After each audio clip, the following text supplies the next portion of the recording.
Hello everyone, welcome to my YouTube channel study tech PR. मैं हूं पूनम रानी। आज की जो हमारी वीडियो है वो है सिगमंड फ्राइड का साइको एनालिटिक थ्योरी, जिसे मनोविश्लेषणात्मक सिद्धांत भी कहते हैं। स्टूडेंट, आज की जो वीडियो है ये बहुत ही इंटरेस्टिंग है और बहुत ही इम्पॉर्टेंट है सीटेट 2020 के लिए और आने वाले फ्यूचर में जितने भी टेट हैं उनके लिए। तो मेरी वीडियो स्टार्ट करने से पहले फ्रेंड्स, मैं आपको कुछ बताना चाहती हूँ कि मैं अनअकैडमी पे भी एज एजुकेटर पढ़ाती हूँ। डिस्क्रिप्शन बॉक्स में मेरा लिंक है, आप वहाँ जाके मुझे अनअकैडमी पे भी फॉलो कर सकते हैं और वहाँ पे कुछ मैंने फ्री के कोर्स डाले हैं जिसमें आप जाके सीटेट के लिए उसको भी पढ़ के प्रिपेयर कर सकते हैं। तो अगर आपने मुझे यूट्यूब चैनल पे सब्सक्राइब नहीं किया है तो मुझे मेरा यूट्यूब चैनल सब्सक्राइब कर ले और बेल आइकन को प्रेस करना बिल्कुल ना भूलें, क्योंकि मेरी आने वाली हर एक वीडियो का आपको नोटिफिकेशन मिल जाएगा। और मैं आपको बता दूं कि मेरी हर एक वीडियो बाइलिंगुअल होती है, जिसमें मैं दोनों लैंग्वेज में पढ़ाती हूँ, हिंदी और इंग्लिश में, क्योंकि मैं हाथ से नोट्स बनाती हूँ और जो चीज़ें होती हैं मैं उनको हिंदी और इंग्लिश में कन्वर्ट करके आप सभी को मैं पढ़ाती हूँ। तो मैं उम्मीद करती हूँ कि मेरी वीडियो आप सभी को बहुत पसंद आएगी और कमेंट बॉक्स में जाके आप मुझे बता सकते हैं कि मेरी वीडियो कैसी लगी। मेरी वीडियो को लाइक करें, शेयर करें और कमेंट करें। तो चलिए हम स्टार्ट करते हैं सिगमंड फ्राइड का साइको एनालिटिक थ्योरी। जैसा कि हम इमेज में देख रहे हैं कि ये साइंटिस्ट हैं सिगमंड फ्राइड। ये सिगमंड फ्राइड जो थे ऑस्ट्रिया वियना में रहने वाले थे। ये एक न्यूरोलॉजिस्ट थे, बेसिकली एक न्यूरोलॉजिस्ट थे। सिगमंड फ्राइड को father of psycho analytic theory भी कहा जाता है। इन्होंने इस सिद्धांत को प्रमाणित करने के लिए मानव मन के 3 स्तर को बताए, जो इस प्रकार है। पहला है चेतन मन, कॉन्शियस माइंड। दूसरा है अर्धचेतन मन, सबकॉन्शियस माइंड। और थर्ड है अवचेतन मन, अनकॉन्शियस माइंड। कहने का मतलब ये है कि जो सिगमंड फ्राइड थे ये पहले मनोवैज्ञानिक थे जिन्होंने मानव के व्यवहार को उसके बिहेवियर के अनुसार एक थ्योरी दिया, और इनको father of psycho analytic theory भी कहा जाता है। इन्होंने मानव मन को समझाने के लिए या फिर अपनी सिद्धांत को प्रूव करने के लिए ह्यूमन माइंड के 3 लेवल को बताया, जिसमें से चेतन मन, कॉन्शियस माइंड, अचेतन मन, सबकॉन्शियस माइंड, और थर्ड है अवचेतन मन, अनकॉन्शियस माइंड। इस सिद्धांत के अनुसार इन्होंने बताया कि बचपन में जैसा हमारा वातावरण, हमारा क्रियाकलाप होता है, उसका प्रभाव हमारे वयस्क होने पर भी पड़ता है। अकॉर्डिंग टू सिगमंड फ्राइड, इन्होंने ये कहा कि हमारे बचपन में जैसा हमारा एनवायरनमेंट होगा उसी तरह से हमारी एक्टिविटी होगी। कहने का मतलब है कि बचपन हमारा जितना खुशहाल होगा, पॉजिटिव होगा, उसी तरह से हमारी एक्टिविटी होगी और उसका इफ़ेक्ट जो होगा हमारे एडल्ट होने पर भी पड़ता है। अगर हमारा जो एनवायरनमेंट है अच्छा नहीं है, हमारी एक्टिविटी अच्छी नहीं होगी और हमारे अंदर जो गुण आएंगे, कैरेक्टर आएंगे, वो भी अच्छे नहीं आएंगे और जो आगे चल के हमारे एडल्ट होने पे पूरा प्रभाव डालते हैं। यहाँ पे एक डायग्राम इन्होंने बताया, जिसमें इन्होंने, जैसा कि चित्र में दिखाया जा रहा है, कि सिगमंड फ्राइड ने मन की तुलना बर्फ़ के टुकड़े से की थी। जैसे अगर बर्फ़ को पानी में डाला जाए तो उसका 90% भाग पानी के नीचे तथा 10% भाग पानी के ऊपर होता है।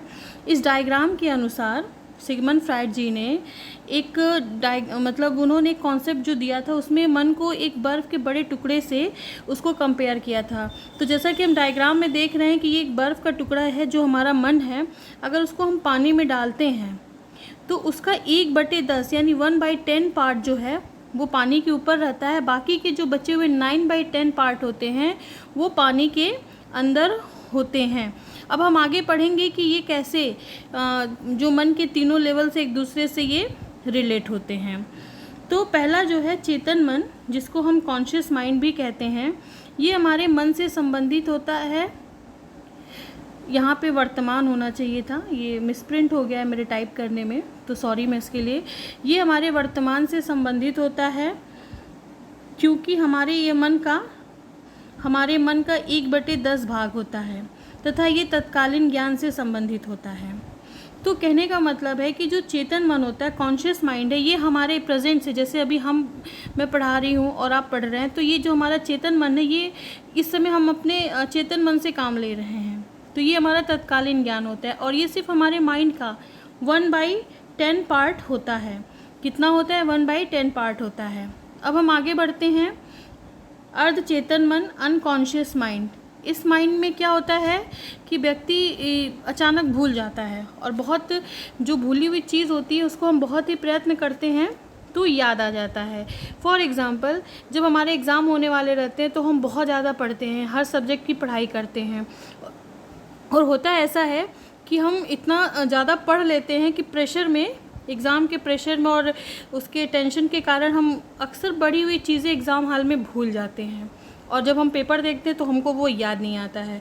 लेकिन होता क्या है कि जैसे जैसे हम रिलैक्स होते हैं और चीज़ों को धीरे धीरे याद करने की कोशिश करते हैं, तो जितनी भूली हुई चीज़ होती है वो सब हमको धीरे धीरे याद हो जाती है, और वो जाके कहाँ दबी रहती है, वो हमारे अर्धचेतन मन, सब कॉन्शियस माइंड में जाके दबा होता है।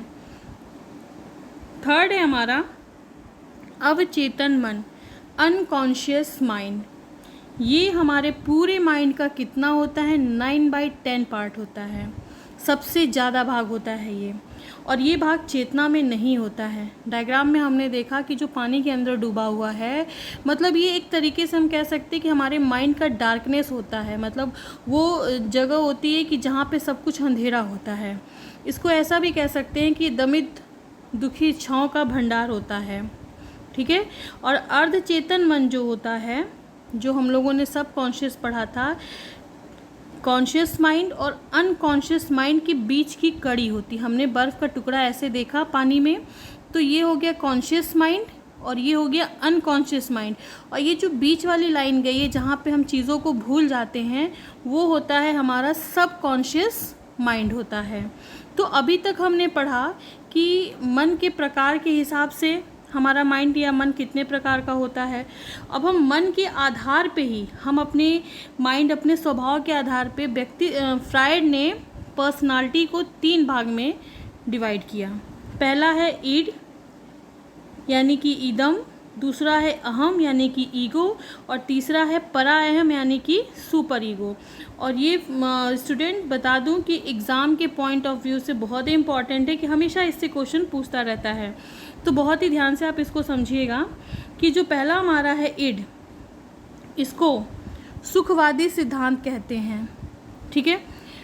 यह अचेतन मन से जुड़ा होता है, इसमें काम प्रवृत्ति की प्रचुरता होती है जिसे लिबिडो कहते हैं, इसे अहम नियंत्रित करता है। कि ये जो होता है इडम जो होता है, पहला तो ये सुखवादी सिद्धांत पे काम करता है। इसकी प्रवृत्ति जो होती है वो अचेतन मन से जुड़ी होती है, यानी कि अनकॉन्शियस माइंड से जुड़ी होती है। इसमें काम प्रवृत्ति जो होती है बहुत ही मतलब चरम सीमा पे होती है, और जिसको लिबिडो कहते हैं। एग्ज़ाम में कई बार पूछा है कि लिबिडो क्या होता है, ठीक है। एक तरीके से हम ये कह सकते हैं कि ये हमारे अंदर का एक बहुत ही मतलब जानवर टाइप का वो पर्सनालिटी होता है। ये बहुत ही असभ्य और अनियंत्रित होता है। इसको गुड और बैड के बीच का फ़र्क ही नहीं पता होता है, ठीक है। ये मूल प्रवृत्तियों का जो होता है, मतलब बेसिक इंटेक जो होती है, जो अभी हम आगे पढ़ेंगे, उसका केंद्र होता है, ठीक है। ये प्रवृत्ति जो होती है ना, बच्चे में बर्थ से लेके 2 वर्ष तक रहती है। बर्थ से लेके 2 ईयर्स तक रहती है। हमने कई बार क्या अक्सर देखा है कि छोटे बच्चे बहुत ज़िद्दी होते हैं। वो जिस चीज़ के लिए ज़िद करते हैं वो मानते नहीं हैं, वो मांगते रहते हैं, और जब तक उनको ये चीज़ मिलता नहीं है वो शांत नहीं होते हैं। तो ये होता क्यों है? ये ईदम की वजह से होता है, क्योंकि इस वक्त बच्चे जो होते हैं ना, इस ईद मतलब सुखवादी सिद्धांत के एज में होते हैं। सेकेंड है हमारा, और इसको नियंत्रित कौन करता है? ईद को नियंत्रित कौन करता है? अहम करता है, यानी कि ईगो करता है, ठीक है। सेकेंड है हमारा अहम, ईगो। ये वास्तविकता से आधारित होता है। ये क्या होता है? वास्तविकता से आधारित होता है और वर्तमान से संबंधित होता है। इसमें उचित और अनुचित के बीच का अंतर पाया जाता है। यह अर्धचेतन मन से जुड़ा होता है, और ये जो होता है ये बाल्यावस्था में होता है। ये तार्किक होता है, ठीक है। और ये ईगो जो होता है ना, इसको हम चेतन और अचेतन दोनों कह सकते हैं, क्योंकि ये दोनों के बीच का अर्धचेतन होता है। इसलिए ईगो जो होता है इस पे जो कहते हैं कि ये सब कॉन्शियस माइंड के लाइन पे होता है, ठीक है। कहने का मतलब ये है कि ये वास्तविकता पे आधारित होता है, ये तार्किक होता है, ठीक है, वर्तमान से संबंधित होता है। इसमें उचित और अनुचित के बीच का अंतर पता होता है, और ये चेतन और अचेतन दोनों के के बीच का भी होता है ये। ठीक है, हम बढ़ते हैं अपने नेक्स्ट टॉपिक की तरफ। नेक्स्ट टॉपिक है हमारा परा अहम या सुपर ईगो, जिसे हम कहते हैं। सुपर ईगो जो होता है ये है हमारा आदर्शवाद व नैतिकता पर आधारित होता है। ठीक है, और ये मतलब जो होता है ये ईदम अहम, ये दोनों पे कंट्रोल करता है। ठीक है, इसे अंतरात्मा भी कह सकते हैं हम। यह पूरी तरह सामाजिक होता है या चेतन मन से जुड़ा होता है। तो परा अहम के बारे में हमने पढ़ा कि यह आदर्शवाद नैतिकता पर आधारित होता है, यह पूरी तरह सामाजिक होता है या चेतन मन से जुड़ा होता है, और यह ईद तथा अहम पर पूरा नियंत्रण करता है। अब हम बात करते हैं, सिगमंड फ्रायड ने 2 प्रकार की मूल प्रवृत्ति बताई। मूल प्रवृत्ति मतलब जैसे कि मैकडूगल ने दिया था 14 टाइप का, तो इसी तरह से सिगमंड फ्रायड ने 2 प्रकार की मूल प्रवृत्ति बताई। पहला है जीवन मूल प्रवृत्ति और दूसरा है मृत्यु मूल प्रवृत्ति। ठीक है, तो जो यहाँ पे हम बस बात कर लेते हैं कि जीवन मूल प्रवृत्ति होती है, यह ऊर्जा या जीवन से भरा होता है। ठीक है, इसमें बच्चा जो मतलब इसमें व्यक्ति जो होता है, इसमें एक संबंध आता है इरोस नाम से, कि आपसे एग्ज़ाम में पूछेगा कि इरोस किससे संबंधित होता है, तो आप वहाँ पे आंसर करेंगे जीवन मूल प्रवृत्ति से। और दूसरा जो हमारा है मृत्यु मूल प्रवृत्ति, ये थेनाटोस, इसको कहते हैं थेनाटोस। मृत्यु मूल प्रवृत्ति जो होती है ये थेनाटोस से संबंधित होता है। इसका संबंध विध्वंस व विनाश से होता है। फ्रायड का ये दावा है कि जीवन का उद्देश्य मृत्यु है। ठीक है, और मृत्यु प्राप्त करने की अचेतन भावना ही मृत्यु मूल प्रवृत्ति है, और इसी को थेनाटोस कहते हैं। समूह की बात भी इसी में कही जाती है, जिसे नर्सिसिज्म